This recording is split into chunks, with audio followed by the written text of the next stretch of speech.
Terima kasih banyak atas instruksimu, senior. Kamu juga pergi. Penatua melambaikan tangannya, dan gulungan itu dikonsumsi dan diasimilasi menjadi ubin yang kemudian diserahkan ke Long Hao Chen. Long Hao Chen berbalik ke arah Yehua dan melakukan hormat ksatria. Pergilah. Yehua membalas hormatnya. Wajahnya menunjukkan senyuman yang sepertinya dipaksakan, tetapi tatapannya sama berapi-api seperti sebelumnya. Long Hao Chen menghadap ke sisi lain sebelum melewati kabut dan menghilang di dalam. Setelah melihat sosoknya yang pergi, Yehua ingin pergi saat sesepuh yang cacat itu mengatakan kepadanya, anak ini adalah bibit bagus yang sangat langka. Anak muda, untuk dapat membina murid seperti ini, Anda cukup baik. Yehua tampak terkejut dengan pujian ini, terima kasih banyak atas pujian senior. Penatua itu dengan acuh tak acuh mengatakan kepadanya, saya tidak pernah memuji orang lain, saya hanya menyatakan fakta. Anda pergi juga. Iya. Yehua menarik diri ke dalam kabut, dia masih terlihat hormat seperti sebelumnya. Sebelum datang ke sini, dia tidak pernah memberitahu Long Hao Chen tentang jenis keberadaan yang menjadi tetua di sini, karena ketika dia datang sebelumnya, dia sebenarnya tidak memenuhi syarat untuk mengetahui tentang mereka. Para penjaga Gunung Suci Ksatria ini semuanya setidaknya merupakan ksatria ketujuh dari aliansi yang menyelesaikan tugas pribadi mereka, mendapat setelan armor prajurit Yayasan Perak Rahasia, menikmati hidup mereka saat pensiun di sini. Bahkan ada beberapa ksatria suci langkah ke-8 di sini. Dan jika bukan karena fakta bahwa ksatria ilahi hanya bisa menyerahkan tahta ilahi mereka setelah sekarat, mungkin akan ada beberapa yang akan muncul di sini. Dengan kuil ksatria menjadi kepala dari 6 kuil besar, kekuatan yang dikumpulkan di Gunung Suci Ksatria hanya bisa digambarkan sebagai teror mutlak.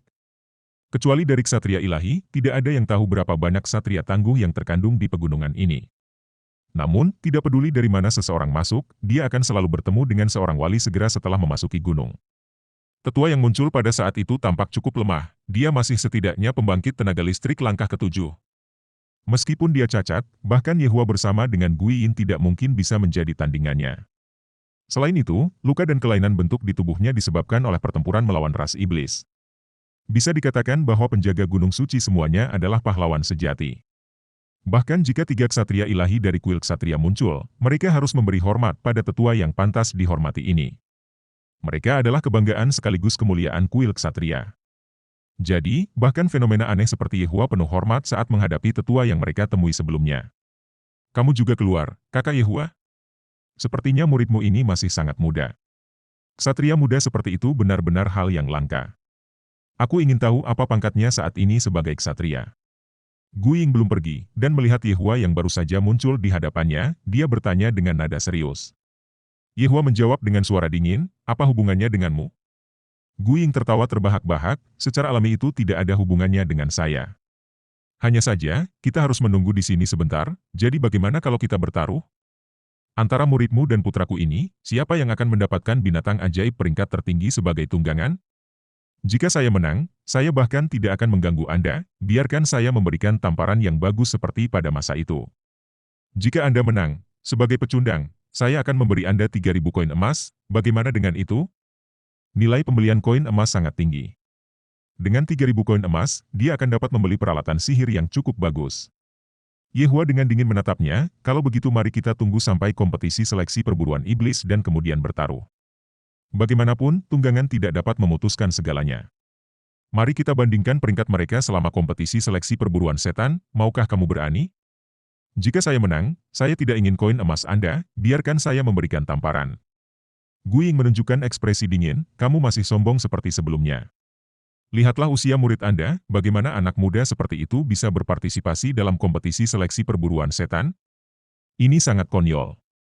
Mungkinkah Anda lupa bahwa batas usia atas untuk kompetisi seleksi perburuan setan adalah 25 tahun?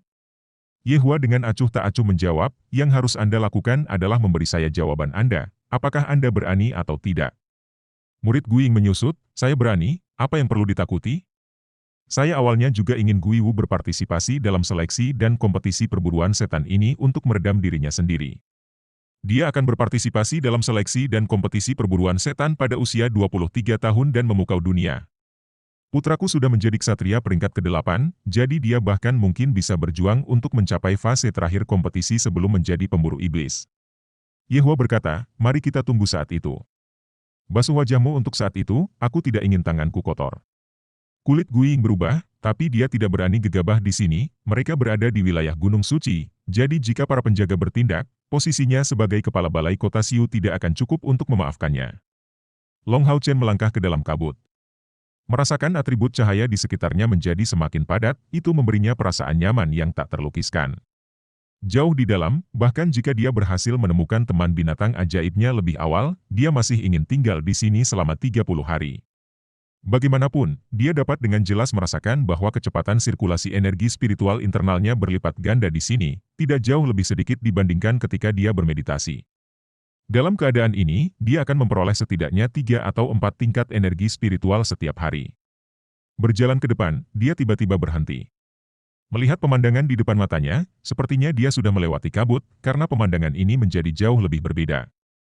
Mengangkat kepalanya, dia menemukan keheranannya bahwa apa yang dia lihat benar-benar berbeda dari kabut masa lalu, langit cerah dan biru. Dengan perasaan hangat yang datang dari sinar matahari yang cerah, di depan matanya ada sebatang pohon yang bergoyang tertiup angin, mengeluarkan suara alami yang segar dan manis, memulihkan energinya dan mengurangi rasa lelahnya. Pada saat ini, dia sampai di kaki pegunungan, dia hanya bisa melihat hutan pegunungan di depan matanya. Ada pohon yang tebal dan kokoh, setidaknya setinggi 40 atau 50 meter.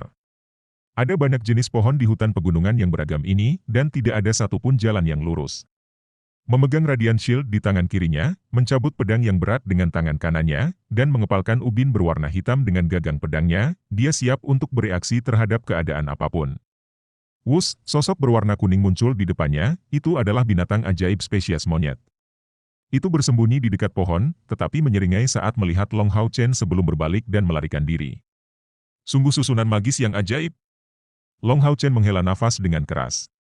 Di dunia luar, mayoritas binatang ajaib memusuhi manusia.